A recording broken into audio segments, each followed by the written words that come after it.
Hello दोस्तों, नमस्कार। आपके अपने YouTube channel astro and palmistry में आप सभी का बहुत बहुत स्वागत है। आज मैं फिर आप सभी के समक्ष प्रस्तुत हूँ इस हथेली का विश्लेषण करने के लिए। तो चलिए शुरू करते हैं।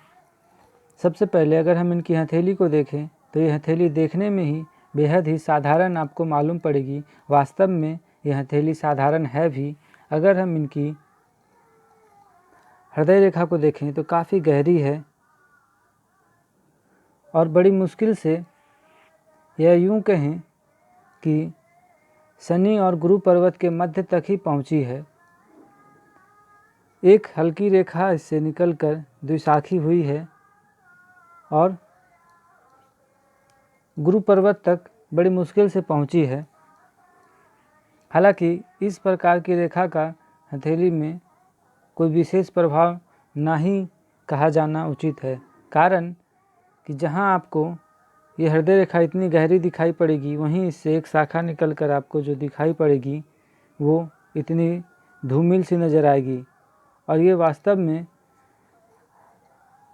वर्तमान में तो नहीं, किंतु आने वाले समय में ये भाग्य रेखा का ही रूप ले रहा है।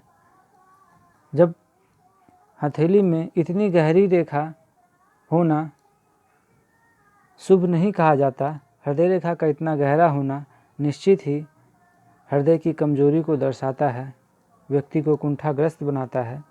तो हथेली में हृदय रेखा का शुभ प्रभाव नहीं है। अगर हम इनकी मस्तिष्क रेखा को देखें तो ये ढलाव लिए हुए बड़ी मुश्किल से चंद्र पर्वत तक भी नहीं पहुंची है, या यूं कहें कि राहु क्षेत्र में ही ये रुक गई है। जब इस प्रकार की हथेली में मस्तिष्क रेखा इतनी छोटी हो तो व्यक्ति शारीरिक श्रम करने में ही ज़्यादा अपने आप को रुचि रखता है, बजाय इसके मानसिक परिश्रम से। जब ऐसे लोगों को कोई मानसिक परिश्रम करने की आवश्यकता पड़ती है तो ऐसे लोग अपने आप को असहज महसूस करते हैं और ये शारीरिक श्रम ही करना ज़्यादा पसंद करते हैं। अगर हम इनकी आयु रेखा को देखें तो यहाँ तक तो ठीक, किंतु इसके बाद ये भी गहरी होती हुई यहाँ से द्विभाजित हो गई है। तो हम ऐसा कह सकते हैं कि निश्चित ही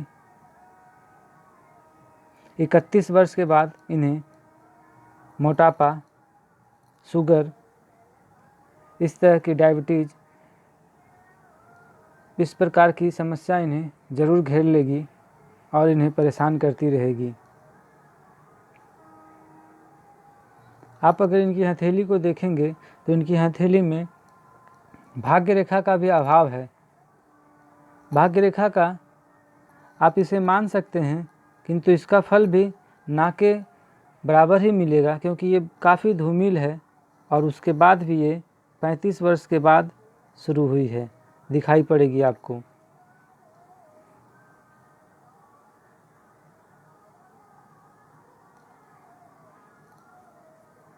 अगर हम इनकी पर्वतों को देखें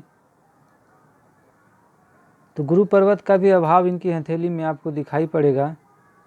कोई भी शुभ लक्षण गुरु पर्वत पर नहीं दिखाई पड़ेंगे। शनि पर्वत भी कोई कांति नहीं। सूर्य पर्वत पर भी आपको कोई विशेष प्रभाव नहीं दिखाई पड़ेगा, ये भी आपको पीले वर्ण का दिखाई पड़ेगा। हाँ, अगर इनकी हथेली में देखें तो बुध अपनी अच्छी स्थिति में है और एक बुध रेखा भी यहाँ से आपको दिखाई पड़ेगी। स्पष्ट रूप से आपको बुध रेखा दिखाई पड़ेगी। अगर इनकी मंगल क्षेत्र को देखें तो मंगल भी शुभ से ज़्यादा अशुभ प्रभाव में ही आपको दिखाई पड़ेंगे, क्योंकि जब भी मंगल और शुक्र ये दोनों पर्वत को कोई इस प्रकार की रेखा आपस में विभाजित करे तो निश्चित ही ये जान लेना चाहिए कि मंगल अशुभ प्रभाव में है, और यही मंगल शुक्र को भी पीड़ित करता है।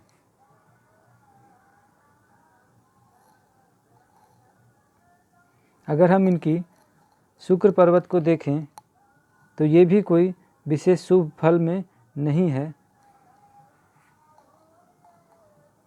ये आपको काला धब्बा दिखाई पड़ेगा, जो इनके जीवन में सबसे बड़ी परेशानी का काम कर रही है। वर्तमान में ये इनकी उम्र 38 वर्ष हो गई है और ये अब तक अविवाहित हैं।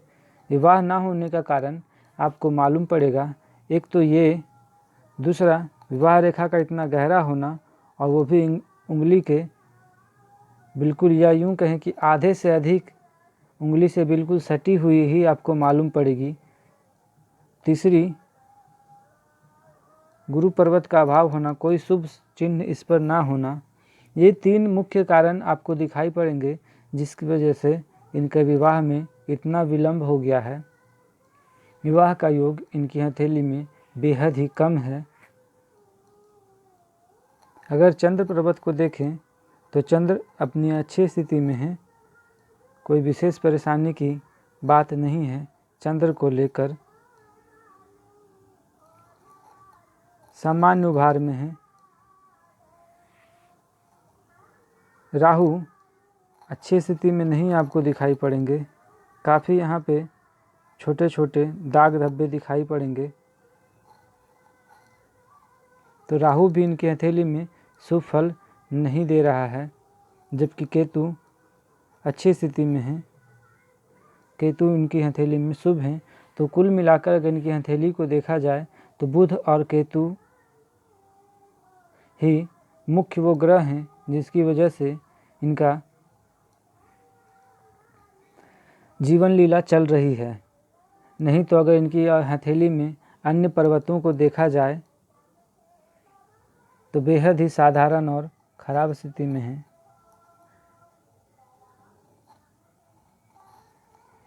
जब इस प्रकार की शुक्र पर्वत पर अशुभ चिन्ह आपको दिखाई पड़े तो व्यक्ति को वैवाहिक सुख नहीं मिल पाता है, या यूँ कहें कि बहुत ही कम मात्रा में मिलता है। बेहद ही कम योग होते हैं ऐसे लोगों को, दाम्पत्य सुख कम मिलता है। इनकी हथेली में ये स्पष्ट रूप से देखा जा सकता है। अगर हम इनकी अंगूठे को देखें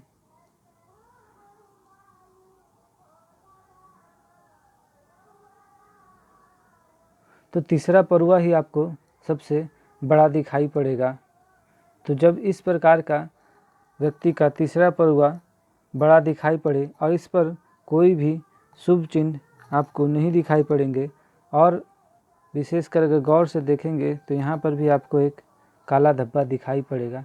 तो ये भी अंगूठे का, हम शुक्र का ही भाग अंगूठे को मानते हैं। अंगूठा पूरी हथेली में सबसे महत्वपूर्ण होता है।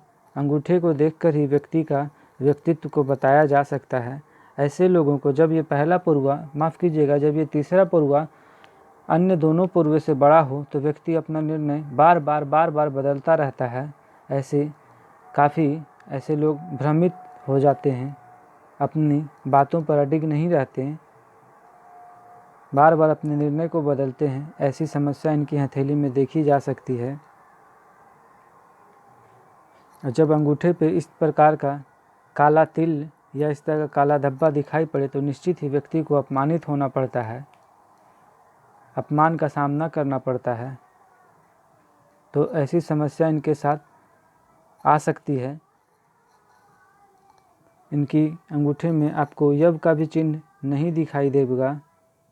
कुल मिलाकर ये व्यक्ति हथेली बेहद ही साधारण है। हाँ, इनकी हथेली में बस यही एक अच्छी बात है कि केतु की वजह से इनका जन्म एक संपन्न परिवार में हो तो गया, किंतु इनका कुछ विशेष ये खुद से नहीं कर पाए हैं, क्योंकि भाग्य रेखा का भी इनकी हथेली में अभाव है। जब भाग्य रेखा का ही हथेली में अभाव हो और पर्वत भी इस प्रकार से कमज़ोर हों तो व्यक्ति निश्चित ही आलस से भरा रहता है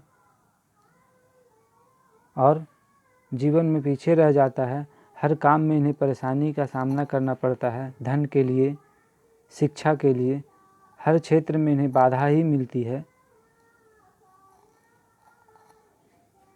किसी की हथेली में अगर भाग्य रेखा का अभाव है किंतु पर्वत श्रेष्ठ हैं, हथेली की रंगत या तो वह त्वचा मुलायम हो, रंगत गुलाबी हो, अच्छी हो, तो व्यक्ति का जीवन अच्छी तरीके से गुजरता है, किंतु भाग्य रेखा भी कमज़ोर हो, भाग्य रेखा का अभाव हो और हथेली भी इस प्रकार की हो जिसमें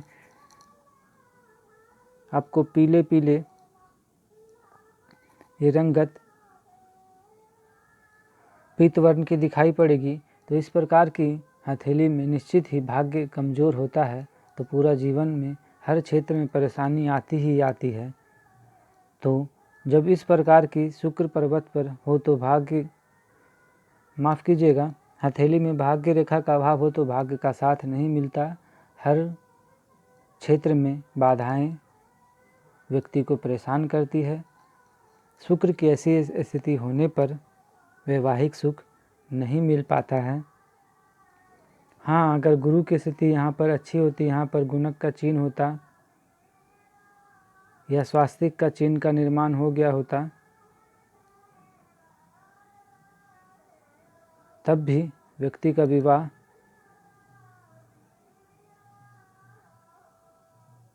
हो जाता, किंतु यहाँ पर कोई भी स्वास्तिक का चिन्ह भी आपको नज़र नहीं आएगा। यही कारण है कि व्यक्ति को वैवाहिक सुख भी नहीं मिल पाया है। तो ये था इनकी हथेली का विश्लेषण। हम फिर मिलेंगे किसी अन्य वीडियो में, तब तक के लिए धन्यवाद। वीडियो अगर पसंद आया हो तो चैनल को लाइक करें, सब्सक्राइब करें। धन्यवाद।